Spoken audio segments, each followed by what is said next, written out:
Hey everyone, welcome to It Tastes Different Game Reviews. What game are we reviewing this time? Steelrising.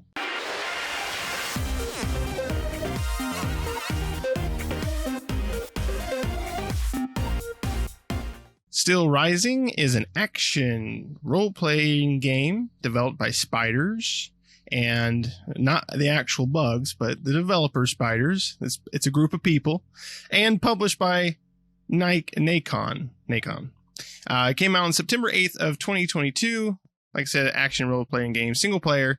Came out for PS5, Xbox Series X and S, and PC. So it is a next-gen game. And it's made by the developers of Spiders, which you might be familiar with if you played Greedfall, because it's the same developer here. Different game than Greedfall. Greedfall was also an RPG, but more of a different action RPG.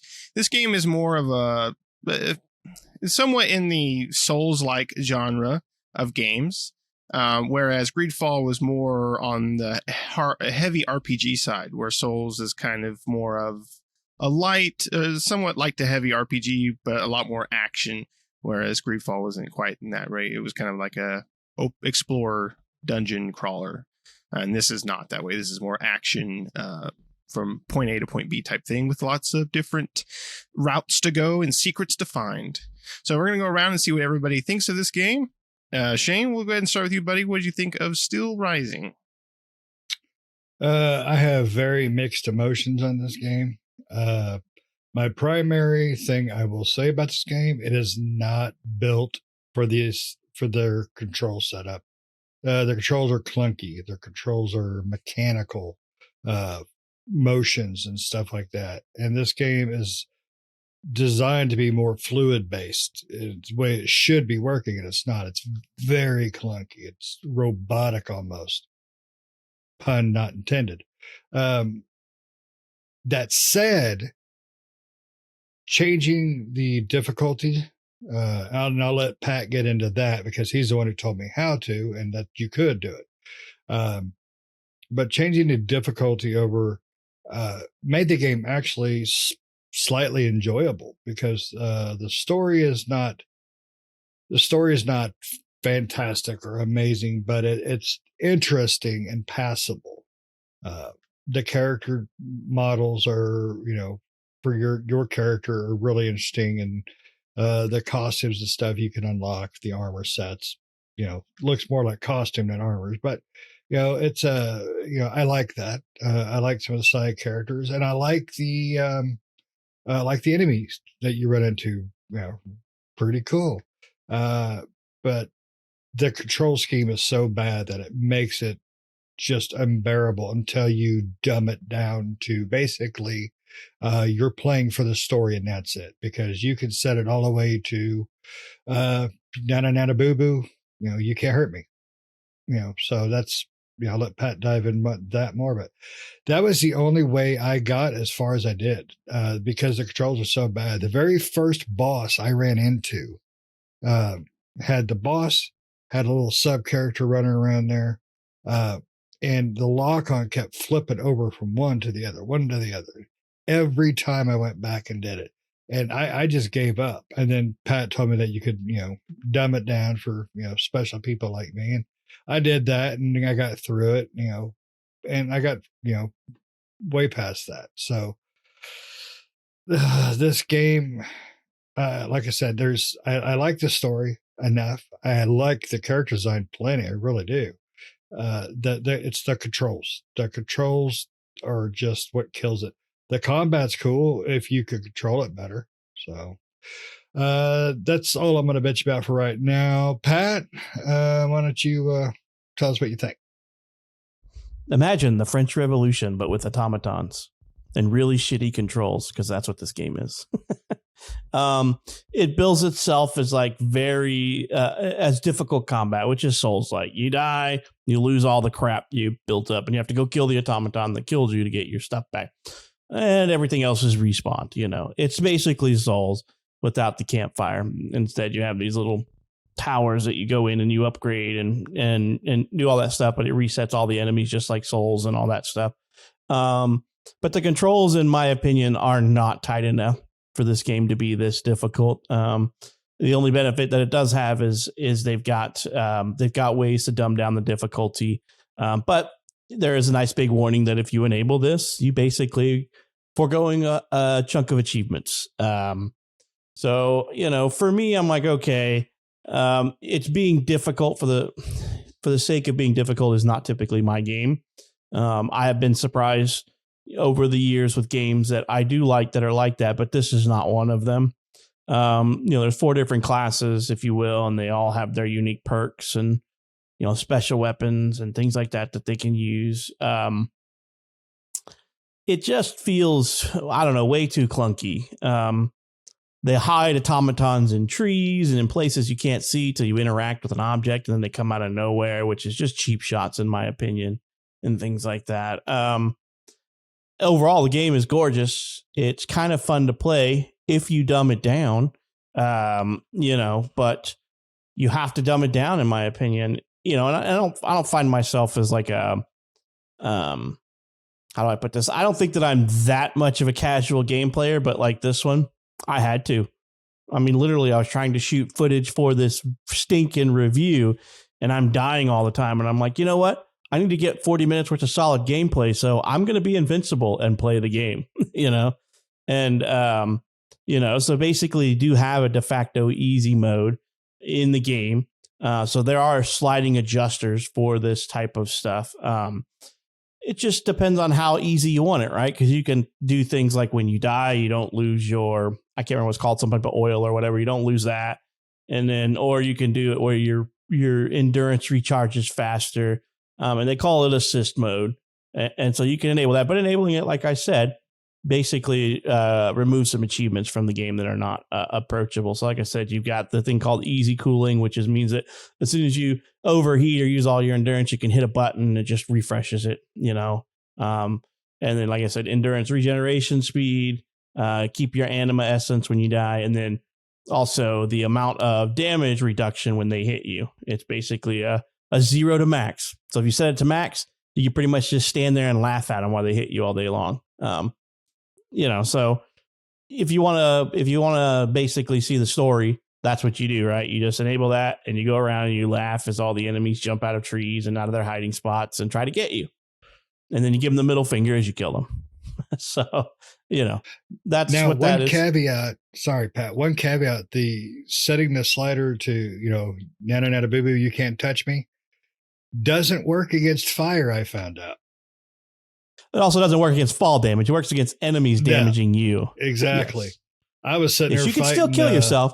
You can still jump off the ledge and fall in the water, or jump off a tower and hit the ground and die. You can still die. It just means that enemies that hit you don't do any damage if you put the slider all the way up. Like it's a 0 to max. So, and I believe it breaks it down to like 25%, 50%, 75%, 100% damage reduction. So that is a benefit. So if you do like these more difficult games, that might be a way to get you in, but just know that just by enabling assist mode, you disable a chunk of achievements. And I'm not sure if it's even all of them, to be honest with you. I need to go back and look and see which achievements are disabled, but, so there's a good chunk of achievements disabled. It looks pretty, and it's kind of interesting. The different classes that you can play. 2 of them feel really close to being the same. The whole, the classes Shane liked to play, the dancer and then the guard, because they both are just shield people, but one of them just moves a little quicker and the other one has heavy two-handed weapons. But Nick, what did you think of this game? I think being the masochist of the group, this is right up Nick's alley. It is right up my alley. The story in this game is just weird, right? It's just weird. Like being in, you start out with just it's a Mary Antoinette, let him eat cake. That lady's sending you an automaton, a robot out there to do this. It is super strange, right? And you're just like, what? Like, this is so weird. But I do agree that the controls do need some tightening. Like the movement is what's the biggest problem.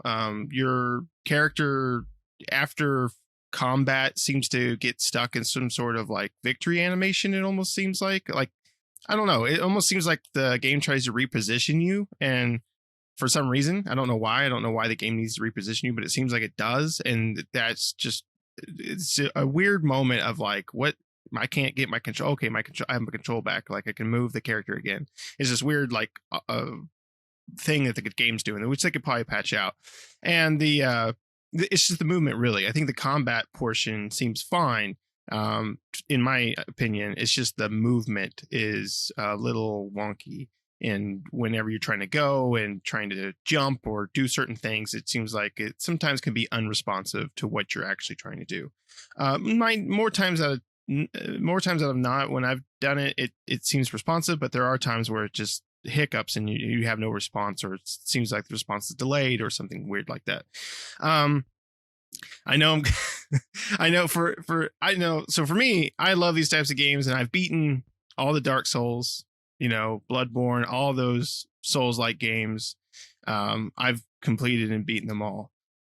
Even the Surge. Now, I haven't beaten the Surge 2, but I've beaten the first Surge game. Out of all those games, this game is probably the easiest one. This is an extremely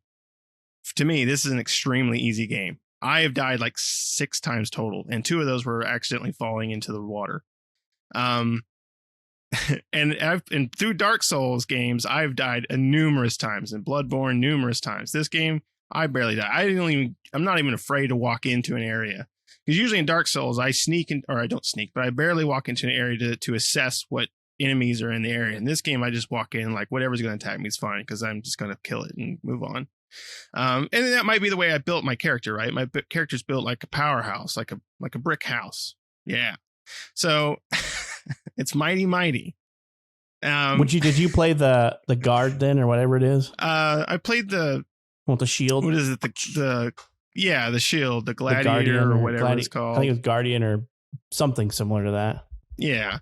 And what you play really doesn't matter, because what you start out with really doesn't matter, because all it gives you with that is just your starting weapons. And and basically you have a couple of points into a certain already starting in certain of your different point distributions you can do. Like there's strength or power, durability, there's like elemental, there's endurance, and then there's 2 more that for some reason I can't think of at the moment, but they all kind of upgrade various parts of your character. And so what I pretty much did was I put all my points into power, which is damage output, damage and impact. I mean, this game has a lot of stats that do certain things depending on what you want to put your stats into. You can do a lot of elemental stuff. If you want to use weapons that utilize elemental, like I am still using the starting weapon for that character, which is a giant hammer. That basically it's a secondary weapon. So unlike Souls games, you don't have a parry system or a block system depending on the weapon you pick, right? So for example, if you pick the big hammer that I have, it has a shield as its secondary. So I can put a shield out, block incoming attacks, and then attack back. But you might have a weapon that doesn't do that. It does a counterattack. So that's more like a parry. In the instance where you have to hit that trigger as soon as one of the enemies attacks, and it goes into a parry animation where you're hitting them. You're basically deflecting that and doing damage back, right? And then there's other weapons that have other types of secondary options, right? But there is no, like with the shield, I can't then also parry an enemy too. I can't, like, because in Souls you can do like a parry with your shield where it puts them in a stun and then you can attack them and do lots of damage. This game it doesn't work in that regard. You only do critical hits if you immobilize them, which you upgrade your immobilization and your impact if you want to do stuff like that to be able to do criticals and various things. But ultimately I find it to be a really fun game. It's not the best Souls-like, for sure. There's definitely better options if you're looking for a Souls-like game, but when we do get these Souls-like games, they're not always the greatest. this one is pretty good, and I would suggest it if you like games like this. This is a pretty good one because we don't get these very often. Besides something from Software, which we got Elden Ring, but who knows how long it's going to be till the next From Software, Dark Souls, Elden Ring, Bloodborne, whatever they're going to make next comes out. Well, Pat, real quick, did you notice how he basically said we suck? I only died 6 times. Oh yeah. I'm not trying to say that. I'm just saying, whatever, in my opinion, this game is definitely the easiest of them all. If it wasn't which was for the surprising to me. controls. Which was surprising to me, actually, because I wasn't expecting it. I was expecting more Souls-like and to die a lot, because I do. Even in Souls games, which I do finish, I do die a considerable amount of time. But this one, I barely died. Well, and it's only a 15-hour game. It's not very long. How have you beat it yet, Nick? No, I haven't. I think I'm almost to the end. They do have side quests in this game, which is kind of different than... I mean, Souls games and stuff like that do have side objectives, but they're really kind of hidden. This one's more of a... you have like a quest log, and you can go to these... You can fast travel around these different areas, and you can go and do these side objectives if you want to, which I have, which is going to put more time onto the game. Yeah, I did some of the side quests. I just found them fine. I mean, there's nothing terrible about the game except for the controls, in my opinion. The graphics have issues. So when you play with frame rate, it runs fantastic. It looks really good. But when you switch over, I believe it was called resolution or graphics, one of those. Oh my God, it was so bad. It was like trying to play online through AOL. It was just horrid. Nick said it was bad, and I was like, I'm gonna give it a try. Dumbass. That was terrible because that it almost angered me how bad it ran. It's like there's no reason for it to run that bad, but it did. But frame rate, I played through it with that, and I think the game looks very pretty. Pat's right. I mean, it's a nice looking game. You get into the areas where you got a bunch of flames and stuff running up buildings, and it looked really good. It played very smooth with frame rate, but it's just the damn controls that kill me. That's just too mechanical, too clunky. Yeah, and there's like no way to really interrupt your attacks, which kind of gets to me. Like I'm not a big Souls fan, and really my biggest foray into enjoying a game like that was Elden Ring. And even Elden Ring, I could start an animation and roll out of it if I needed to, or something like that.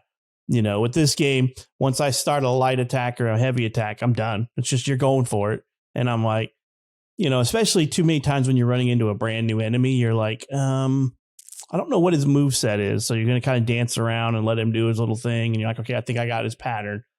And then you go to do it, and he sidesteps and resets his pattern, and you're like, well, I'm already committed, so he's going to hit me, that kind of stuff is what gets to me.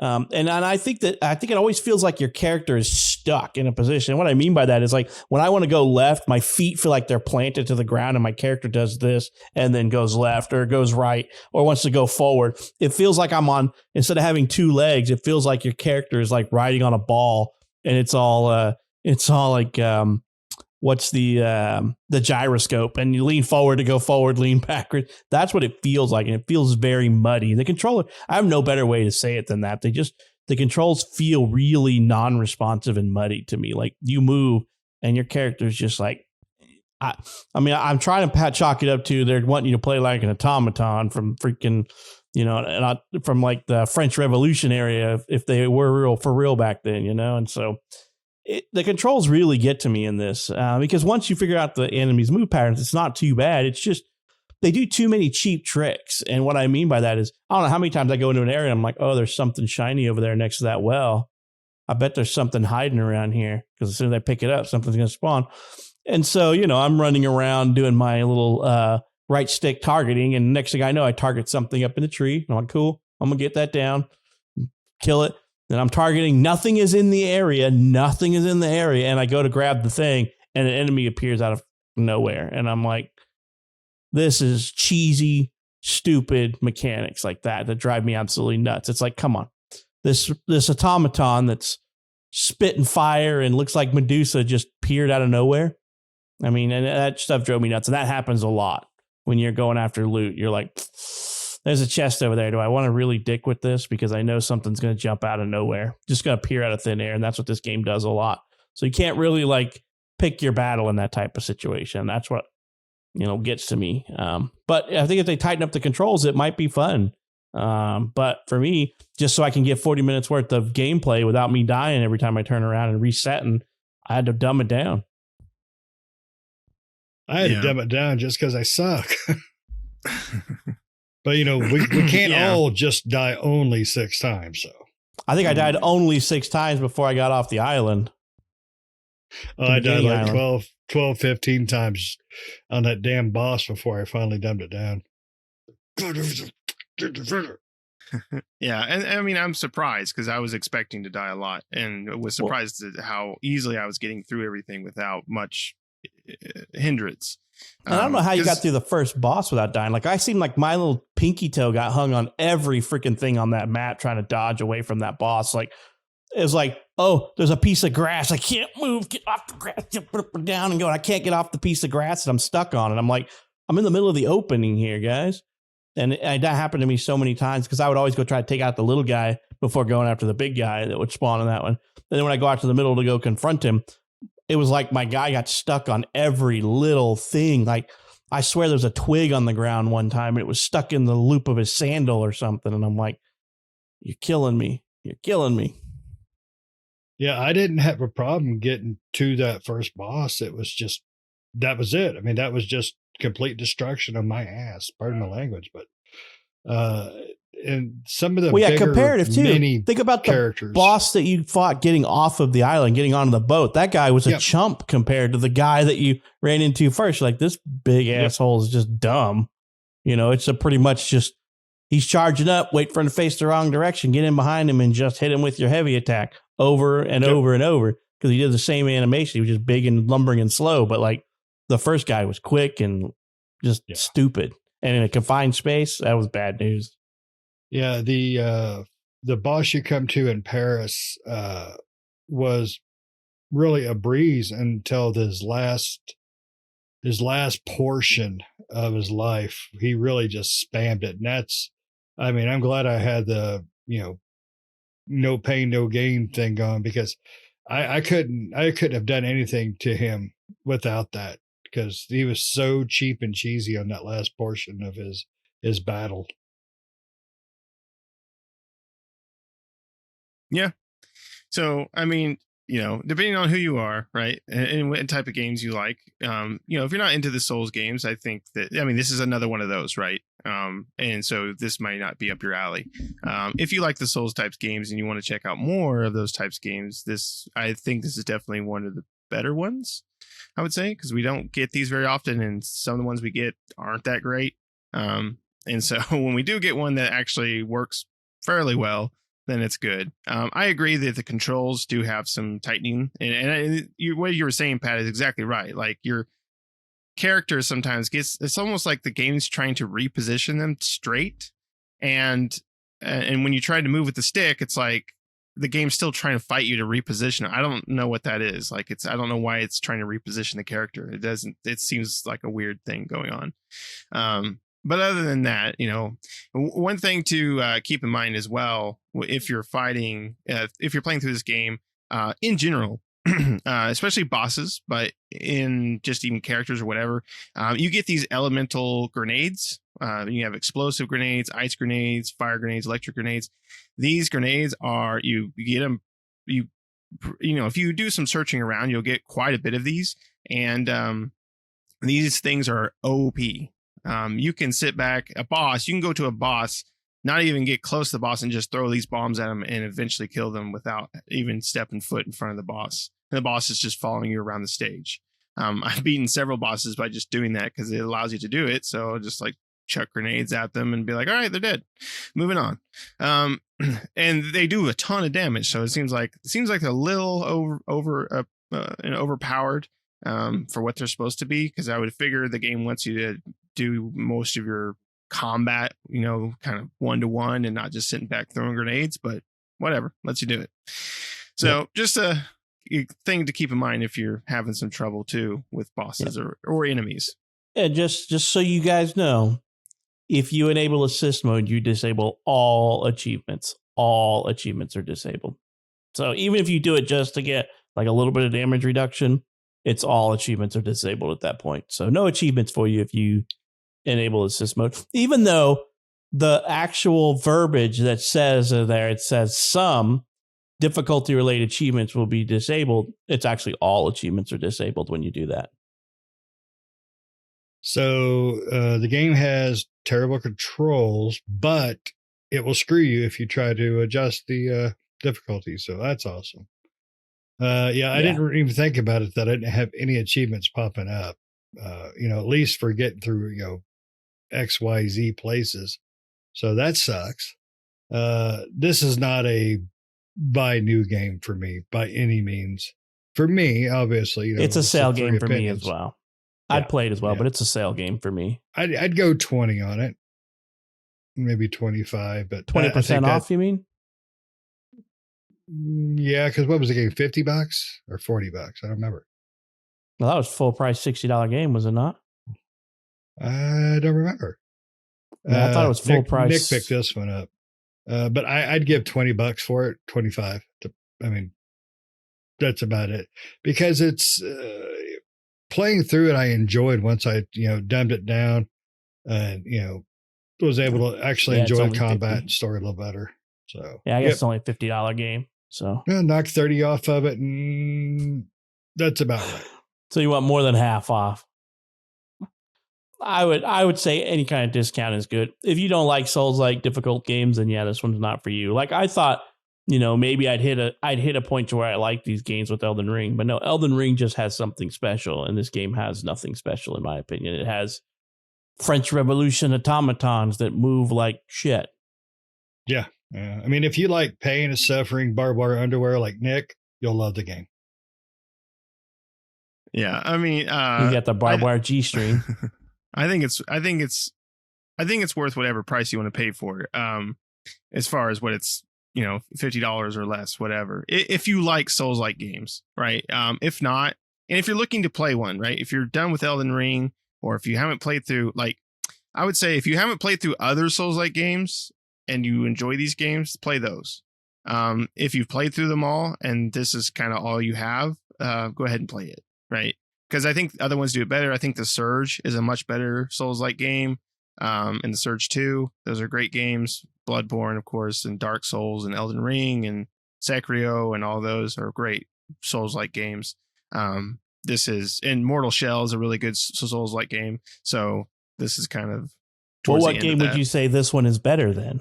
If somebody was trying to compare it, in your opinion. Better than? Yeah. Pick up sticks, kick the can. As a Souls-like game. There was what is that? Lords of Destruction or Lords of the Fallen or something like that, which was an old one. Lords of the Fallen, yeah. That one's a very bad Souls-like game in general. So I would say it's better than that.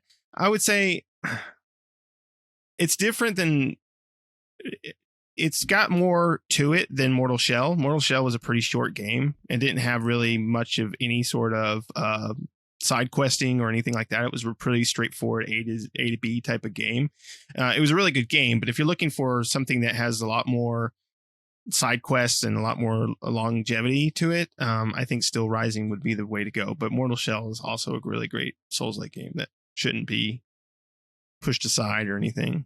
Play them all, if you really want to, if you really want to scream at your TV, then you can play The Surge. That one will, you think Dark Souls is hard or anything like that. The Surge, my God, that game is tough.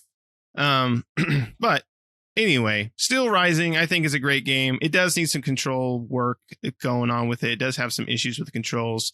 But other than that, I think it's a pretty fun game. I think the story is super weird. So if you like something super weird, then go ahead. And the story is just like, what? This is all just weird. Like mixing, the French Revolution with automatons is just strange. I don't know. It doesn't mix. It's weird in general, I think. And the story is just weird, but whatever. It's the gameplay that counts, right? Do you guys have anything else you want to say about this before we wrap it up here? No, sir. All right.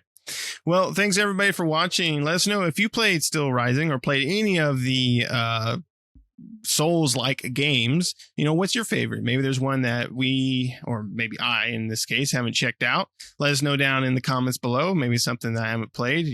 Let us know what your favorite is. Everyone's got their favorites out there. If you played Steelrising, let us know what it is, or if you're interested in it. If you have any questions about the game, just let us know down in the comments below. But other than that, I want to thank you all for watching. Make sure to like the video, make sure to subscribe, hit the bell notifications to stay up to date with new videos that we do all the time. And we'll see you next time. See ya.